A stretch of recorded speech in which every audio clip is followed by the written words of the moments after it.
everyone? Welcome back to my YouTube channel. This video is for anyone out there that struggles with cravings. So everyone.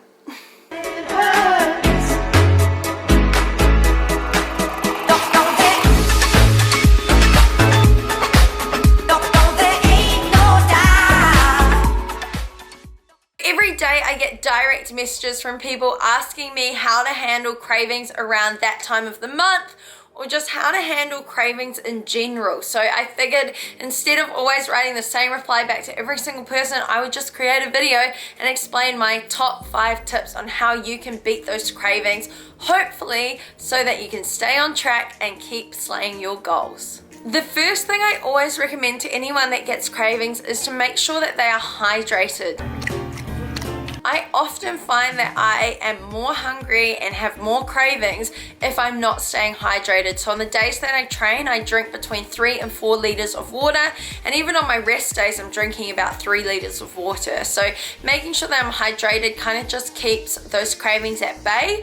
But also, the second that you start getting a craving, reach for a glass of water.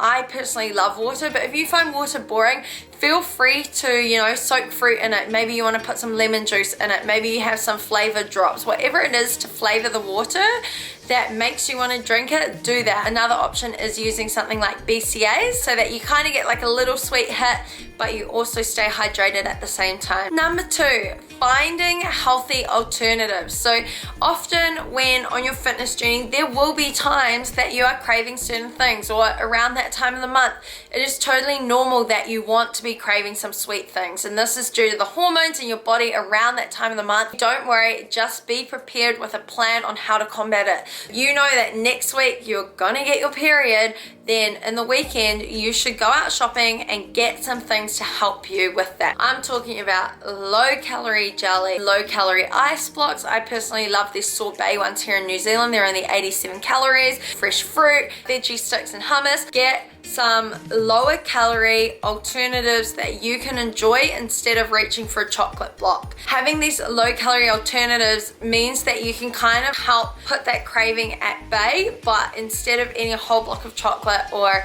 something that's a lot more caloric dense, you're prepared and you just eat something that you enjoy, but it's far less calories. For me personally, I do choose to go for like a light jelly, a sorbet. If I feel like it's some mini chocolate, it might only be like 150 calories compared to say 1,000 calories. Just anything that you can fit into your calories in advance, so you know that when the cravings hit, you've got something that you can have to help satiate that. Following on from that, number 3, I would say if you don't buy it, you can't eat it. So having certain things in the house is just not a good idea. Like if you know you can't control yourself with nut butter, don't buy it. I personally right now just struggle having nut butter in the house, so I've not been buying it. If you know that having a pack of Oreos leads you to eating the whole pack of Oreos, or having 1 square of chocolate means you're most likely going to finish the whole family size block, don't buy it. If you don't buy it, you can't eat it. At the end of the day, willpower can be treated like a muscle, and it does fatigue. Like if you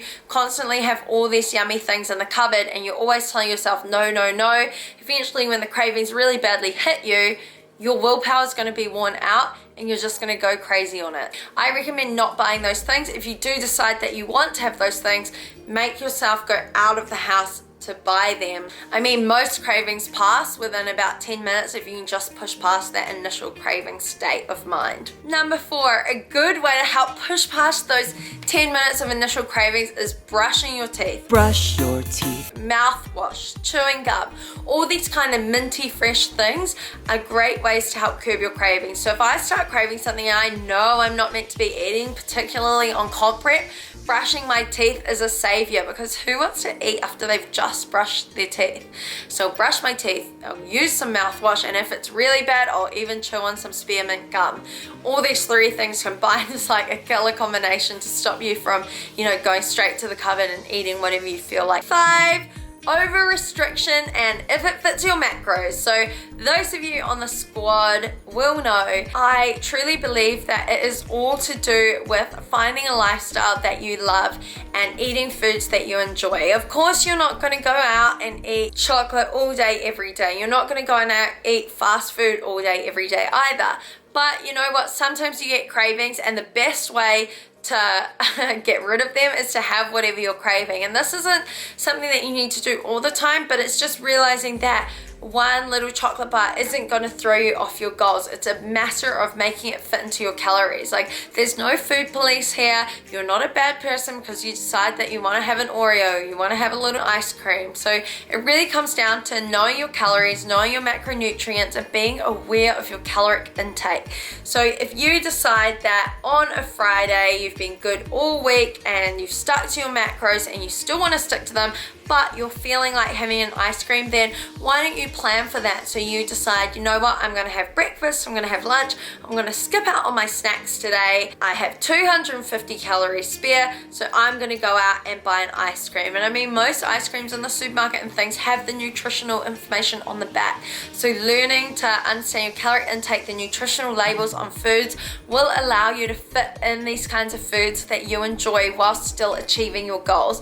I feel like over-restriction can often lead to overeating and binge eating. For example, my first competition that I ever did, I had 16 weeks clean. I didn't touch anything off my plan. I stuck to everything I was supposed to, and I'm so proud of myself for doing that. But after the competition, I went crazy for like 2 whole months, and I gained a lot of weight because I just had no control. So finding a good balance instead of always fighting off certain foods that you think you shouldn't be eating, sometimes it's just going to be better off if you do let yourself have some and you're controlled with that, as opposed to someone that restricts.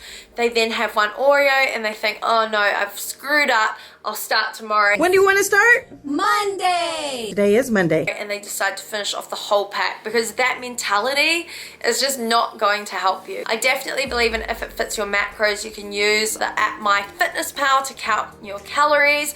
And as always, I do say, do not rely on online calculators or the calculator on MyFitnessPal when it comes to calculating your calories. You need to get customized meal plans or customized macros and calories calculated to you and your goals. I would love to hear from you if you are very confused about the side of calories and things like that. I would love to have you join the squad.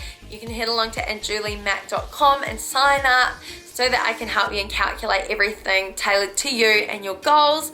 But I just really wanted to get this video out and stress to you that we all have cravings. It's only human, especially around that time of the month. So there's definitely ways to handle it. I mean, ideally you want to put off those cravings and try and do all these tips to help limit the amount of cravings you're having, because the more times that you give in to cravings, I feel like the more you're going to continue giving into the cravings. So it's okay to decide that you want to have whatever you're craving, but I mean, it shouldn't be all the time, and it should be within your caloric intake so that you can stay on top of your goals. And then following on from that, if you know what, another tip to help you ride out those first initial cravings is to remove yourself from any temptations. If you are at home, you're feeling bored, and you just want to eat, go out for a walk, get some fresh air, take your headphones, listen to a good podcast, whatever it is, to take yourself away from food. Do not bring your wallet with you or you might end up down at the bakery. I got a dozen. Bro.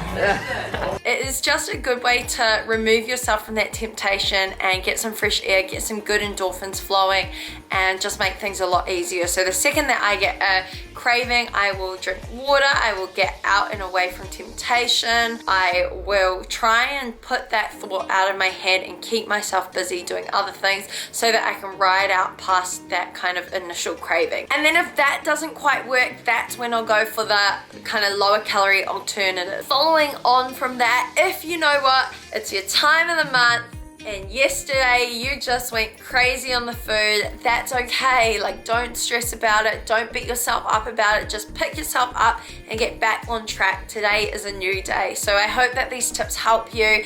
If you have any tips of your own, I would love to hear them. Please comment them so other people can learn from them. And as always, if you did enjoy this video, please remember to like, comment, subscribe, and smile.